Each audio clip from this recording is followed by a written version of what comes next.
Hello everyone, कैसे हाल आप सभी के? मस्त। तो हम भी जबरदस्त। ठीक है ना। तो आपका स्वागत है फिर से अपने YouTube channel end to end science 369 पर। जैसा कि आपको पता है कि साइंस को हम कदम डे बाय डे आगे बढ़ते जा रहे हैं।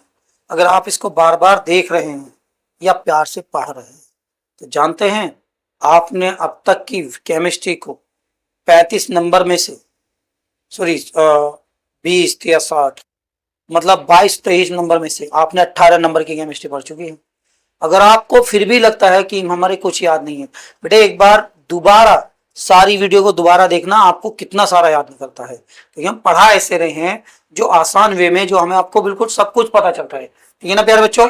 तो चलते हैं आपको लेकर अपने पार्ट नंबर 3, धातु और धातु। तो वहां से हमने पार्ट नंबर 3 को बिल्कुल खत्म कर लिया था और आज रह गया है आपका अभ्यास प्रश्न। तो अभ्यास प्रश्न चलते हैं। तो वीडियो बहुत ही इंटरेस्टिंग और बहुत ही तरीके से जो अभ्यास प्रश्न समझाए गए हैं वो बहुत ही आपको मजेदार लगेंगे। मतलब 1 मिनट नहीं लगेगी आपको क्वेश्चन आंसर समझने में। तो चलते हैं आपके सबसे पहले। ठीक है ना यार बच्चों। तो देखिए पार्ट नंबर 3 के धातु है अभ्यास प्रश्न चलेंगे कक्षा 10 को।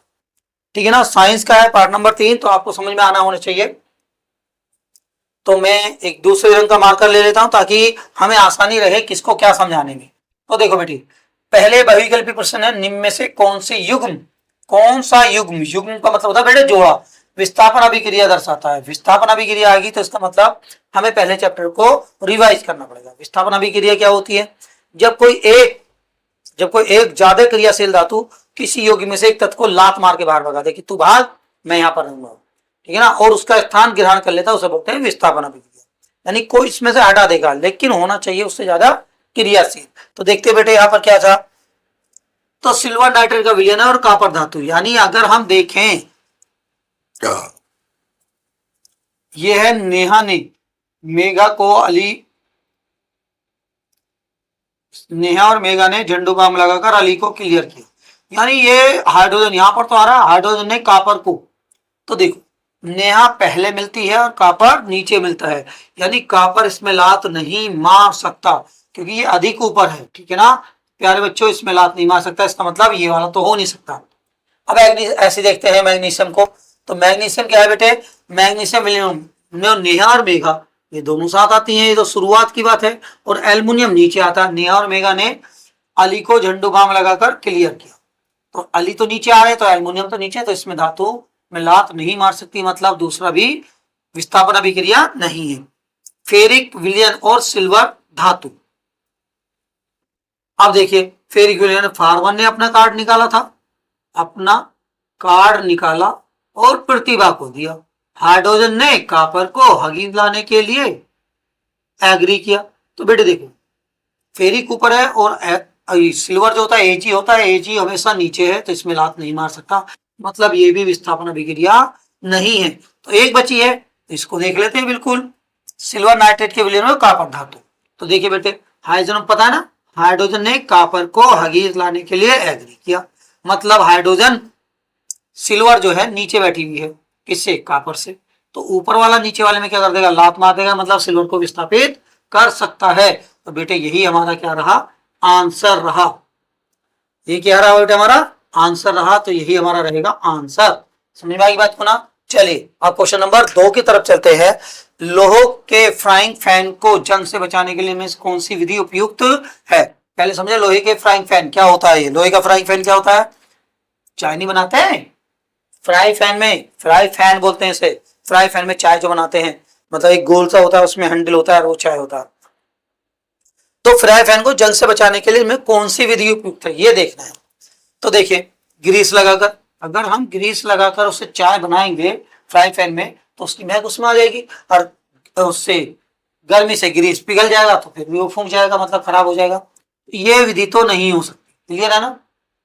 ये विधि हमारी नहीं हो सकती। चलिए पैंट लगाकर, अगर हम पैंट लगाते हैं और पैंट को पैंट को उसमें करते हैं, गर्म करते हैं तो पैंट भी फूंक जाता है, मतलब कुछ समय के बाद थोड़ी देर के बाद ही वो पैंट फूंकने लगेगा और हमारी क्या हो जाएगी? बर्तन खराब हो जाएंगे। तो इसका मतलब यह है कि पैंट लगाकर भी नहीं कर सकते। जिंक की परत चढ़ाकर, जी हाँ ये हो सकता है।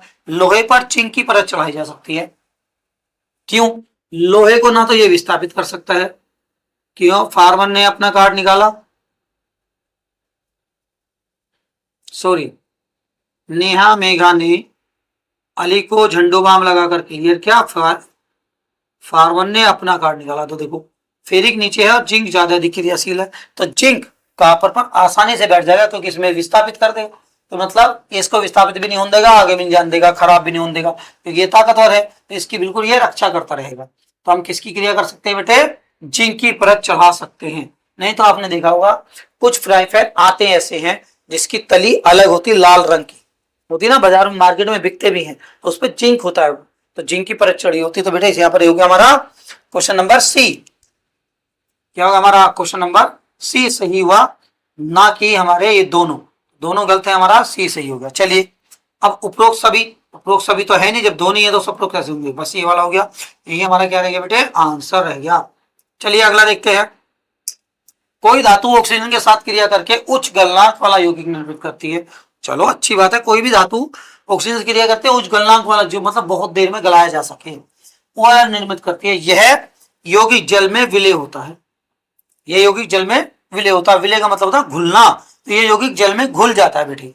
अब जल में घुल जाता है, इसका मतलब हमें पता करना चाहिए कि ऐसा कौन सा यौगिक है जो जल में घुलेगा। तो देखें जरा, कैल्शियम इसे छोड़ दो, कार्बन तो आप जानते हैं, कार्बन सी होता है, काले काले रंग की जो रबड़ होती है, जितनी भी रबड़ होती है, बाल वगैरह, काले रंग का जो भी पदार्थ होता है वो क्या होता है, बड़ा कार्बन कहलाता है। तो क्या कार्बन घुल सकता है, नहीं, जल में कार्बन नहीं घुल सकता। सिलिकॉन बेटे रेत होता है, रेत का जो सूत्र है वो सिलिकॉन है, वैसे सिलिकॉन ऑक्साइड होता है, लेकिन रेत को एसआई से दिखा जाता है, तो रेत भी आपके जल में नहीं घुल सकता, लोहा भी जल में नहीं घुल सकता। तो अब क्या बचा, कैल्शियम, और कैल्शियम की गोली आपने देखी होंगी, कैल्शियम की गोली आती है और वो घुलते घुल जाता है, इसका मतलब हमारा क्या हुआ, कैल्शियम। आपका क्वेश्चन आंसर सही हुआ। देखिए बेटे आपका ये कैल्शियम सही हुआ, तो यही रहेगा आपका आंसर, ठीक है ना। अब चलते हैं क्वेश्चन नंबर 4 की तरफ। तो चलिए प्यारे बच्चों क्वेश्चन नंबर 4 पर चलते हैं, देखते हैं 4 क्या कहता है। देख रहा, खाद्य पदार्थों के डिब्बों पर जिंक के अतिरिक्त टीन का लेप किया जाता है, मतलब जिंक को नहीं लगाते, किसको लगाते हैं बेटे, टीन को लगाते हैं। अब इसका क्या कारण हो सकता है, आप भी एक बता सकते हो। भाई आपने खाने के लिए यहाँ पर किसी को रखा, खाना रखा हुआ है और आपके पास 2 बच्चे हैं, तुम कहते नहीं नहीं टिंकू मत बैठाना, इसे बैठाना। अब वो एकदम पूछेगा क्यों नहीं बैठा, क्योंकि तुम्हें पता है वो इतना तेज आदमी है कि निगाह बसते ही गोलगप्पा खा जाएगा, ठीक है ना। तो इसका मतलब ये हो कि वो ज्यादा क्रियाशील आदमी होगा, कि वो पता भी नहीं देगा और आपके हर चीज को क्या कर देगा, खत्म करता चला जाएगा। तो इसका मतलब ये वाला होगा। ऐसा भी हो सकता है जी, मतलब जो दूसरा वाला बच्चा है उन खानों को उघाड़ उघाड़ के देखे और उसमें कुछ भी चीज गिर सकती है, मतलब वो अधिक एक्टिव रहेगा और वो शैतानीपन ज्यादा करता रहेगा। मतलब इसलिए हम टीन की जगह हम किसको लगा देंगे, जिंक की जगह हम टीन को लगा देंगे, मतलब दूसरे वाले बच्चे को बैठा देंगे, तो सीधा साधा है वो, जैसे बैठा जाओगे वैसे। ऐसे यहाँ पर है बेटे, इसमें हमें देखना पड़ेगा कि ऑप्शनों के अनुसार देखना पड़ेगा कि क्यों नहीं होता। तो जिंक के अतिरिक्त क्या नहीं लगा सकते, हम टीन का उपयोग करते हैं। तो टीन देखो, टीन की अपेक्षा जिंक अधिक महंगा होता है, टीन की अपेक्षा जिंक अधिक महंगा होता है बेटे। अगर हम ये बात माने तो देखिए, जितनी भी चीज महंगी होती है तो दुकानदार पे कोई फर्क नहीं पड़ता, वो जितना महंगा, जितनी महंगी उसकी चीज बनेगी उतनी महंगी वो किससे ले लेगा, कस्टमर से ले लेगा। अगर कोई चीज महंगी हो जाती तो कस्टमर से ले लेता, तो इसलिए महंगे का तो यहाँ पर कोई सवाल ही नहीं होता, क्यों महंगा होता तो नहीं लगा पाया, ठीक है ना। टीन की अपेक्षा जिंक का गलनांक अधिक होता है, नहीं बेटा, टीन और जिंक की गलनांक करीबन करीबन बिल्कुल बराबर से होते हैं, तो वो तो बात नहीं हो सकती, ठीक है ना। और गलनांक की बात इसलिए भी नहीं हो सकती बेटे, यहाँ देखो खाद्य पदार्थों के डिब्बों पर मतलब जो खाद्य पदार्थ जो हम खाते हैं उनके जो डिब्बे पैकिंग हो जाते हैं, आजकल दिवाली आने वाली है आपको पता है, तो दिवाली में जो रसगुल्ले आएंगे और चीज आएंगी, सारी क्या सारी चीज डिब्बे बंद हो जाते हैं, तो उसमें तो गलनांक मतलब उसमें देने की जरूरत ही नहीं है हमें, तो बाहर निकाल के देनी पड़ेगी। तो यहाँ पर तो गलनांक की बात भी नहीं हो रही, तो इसलिए हम इसको भी ऑप्शन को स्किप कर सकते हैं, ये हमारे मानने नहीं है। टीन की अपेक्षा जिंक अधिक क्रियाशील होता है, ये हो सकता है, ठीक है। टीन की अपेक्षा जिंक कम क्रियाशील होता है, ये इनमें से हो सकता है। तो हम क्या करेंगे, पहले अपनी वो सारणी देखेंगे, उसके अनुसार बात करते हैं। तो देखते हैं बेटे, यहां था फार्मर ने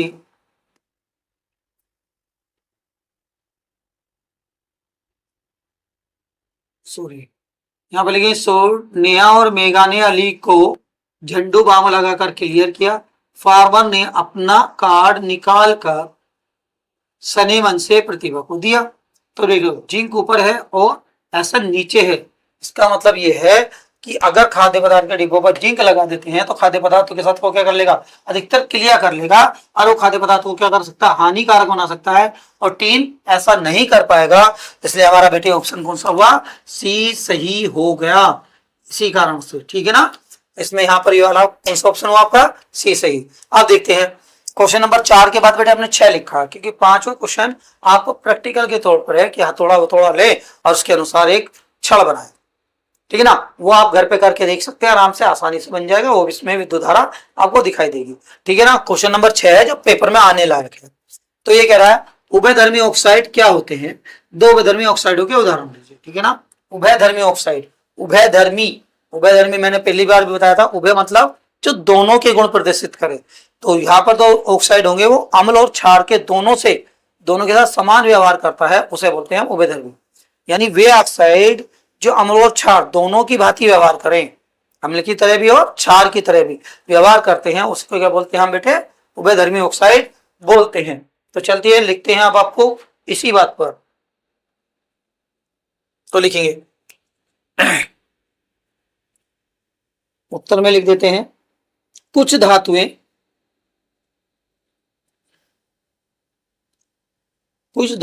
के ऑक्साइड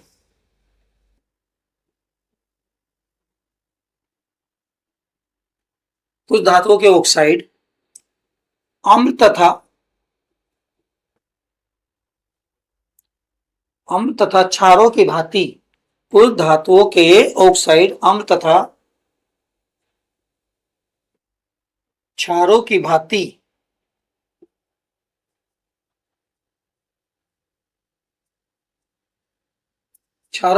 व्यवहार करते हैं। इन्हीं ऑक्साइडों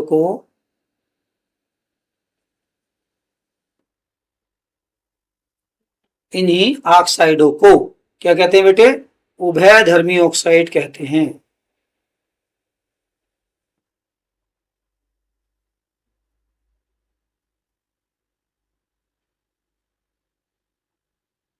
उभयधर्मी ऑक्साइड कहते हैं। जैसे तो देखते हैं, अगर हम लें एल्युमिनियम की ऑक्साइड, किसकी क्रिया करा दो, अम्लों के साथ पहले क्रिया करा दो, तो ये ऑक्साइड अम्लों से भी आसानी से क्रिया कर जाते हैं। तो एल्युमिनियम किसके साथ जुड़ जाएगा, क्लोरीन के, AlCl। तो Al की 3 होती, 3 लगाएंगे, Cl की 1 होती, लगाते नहीं, प्लस हाइड्रोजन जुड़ जाएगा ऑक्सीजन से, मतलब H2O, ऑक्सीजन की 2 होती इसलिए 2 लगा दिया, H की 1 होती, लगाते। अब इनको हम क्या कर सकते हैं बेटे, बैलेंस कर सकते हैं। देखो एल्युमिनियम के यहाँ पर कितने हैं, 2 हैं, तो यहाँ पर 2 लगाएंगे, ठीक बढ़िया। और ऑक्सीजन के कितने यहाँ पर 3, तो यहाँ पर 1 है तो यहाँ पर 3 लगा देंगे। लेकिन जैसे ही करें तो हाइड्रोजन कितने हो गए, 6, तो 6 हम यहाँ लगा देंगे। क्लोरीन के 6 हो गए, 2 3 6, यहाँ भी 6 हो गए, ये भी पूरी हो गई। तो देखिए एल्युमिनियम अम्लों से क्रिया करके क्या बनाता है, एल्युमिनियम क्लोराइड बना देते हैं। तो अम्लों की भांति क्या व्यवहार कर रहे हैं कि यहाँ पर अम्लों से क्रिया करके क्या करते हैं, हाइड्रोजन को विस्थापित कर देते हैं और उसके साथ जल बनाते हैं, या कह सकते हैं अम्लों के साथ क्रिया करके क्या बनाते हैं, वो एक यौगिक एक लवण बनाते हैं। दूसरा, अगर यही क्रिया हम किसके साथ ले लें, क्षारों के साथ ले लें बेटे,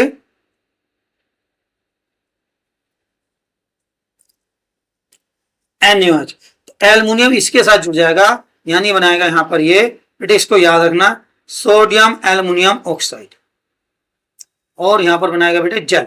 आप देखो अम्लों से क्रिया करके भी जल बनाया और क्षारों से क्रिया करके भी इसने जल बनाया, क्लियर है ना। तो इसलिए जब बनाया तो इसकी भांति क्रिया कर रहे हैं। तो चलिए अब इसको हम क्या कर लेते हैं बेटे, बैलेंस कर लेते हैं। अच्छा ये रिएक्शन थोड़ी वैसी है तो इसको हमें याद रखना पड़ेगा। तो एल्युमिनियम के यहाँ कितने हैं, 2, और यहाँ पर कितना 1, तो हम 2 की गुणा कर सकते हैं, 2 की यहाँ गुणा करेंगे तो 2 की गुणा हम यहाँ कर सकते हैं। तो ऑक्सीजन कितने हो गए, 4, 4 और 1 5, तो देखो यहाँ पर कितने हो गए, ऑक्सीजन 2 और 3 5, हाइड्रोजन कितने हो गए 2 और यहाँ पर 2। तो इस प्रकार ये हो गया बेटे उभयधर्मी ऑक्साइड के दोनों उदाहरण। तो मतलब अम्लों से क्रिया करके ये जल बनाते हैं तो क्षारों से क्रिया करके भी ये जल बनाते हैं। तो होना दोनों का समान व्यवहार, अम्लों से भी वही व्यवहार है और क्षारों से भी वही व्यवहार है। चलिए अभी कह रहा है क्वेश्चन नंबर 7 देखते हैं, 2 धातुओं के नाम बताइए जो तनु अम्ल कोई सा भी हो उसमें से हाइड्रोजन को विस्थापित कर देते हैं, और 2 ऐसी धातुएं दो धातुएं ऐसा नहीं करती, मतलब दो धातु हाइड्रोजन को विस्थापित नहीं करती। तो बेटे इसका मतलब ये हुआ कि जो अधिक दो धातुएं तो हाइड्रोजन से अधिक क्रियाशील होंगी और दो धातुएं हाइड्रोजन से कम क्रियाशील होंगी। यानी विद्युत रासायनिक श्रेणी में हमें वो देखनी है जो हाइड्रोजन से ऊपर स्थित हो और दो हाइड्रोजन से नीचे स्थित हो। तो अगर ऐसी दो धातुएं देखें तो नेहा मेघा है, नेहा है, मेघा है, एल्युमिनियम है, ये दोनों की दोनों लिख दो। तो लिख देंगे यहां पर उत्तर में मैग्नीशियम और एल्युमिनियम, मैग्नीशियम और एल्युमिनियम हाइड्रोजन को अम्लों से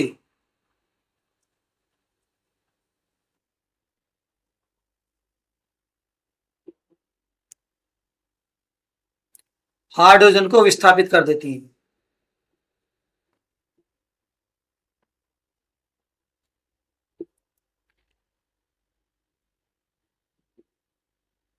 ठीक है ना। तो मैग्नीशियम और एल्युमिनियम अम्लों से हाइड्रोजन को विस्थापित कर देती हैं। लेकिन दो धातु ऐसे लिखनी जो ऐसा नहीं करती, मतलब हाइड्रोजन से नीचे आपको लिख रहा हाइड्रोजन ने कॉपर को हगीज लाने के लिए है, देखिए तो सिल्वर ये पारा है लेकिन लिक्विड रूप में ये रहा। ये दोनों धातुएं हमारी ऐसी है, होती मरकरी भी धातु है लेकिन वो लिक्विड रूप में होती है, लेकिन फिर भी ऐसे तो यहां लिख सकते हैं कि कॉपर और सिल्वर अम्लों से हाइड्रोजन को विस्थापित नहीं करती, अम्लों से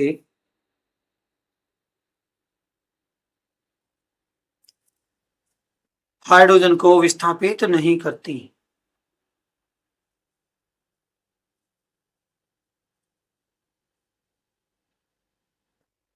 करती है बेटे, इसका दोनों का आंसर ये हुआ।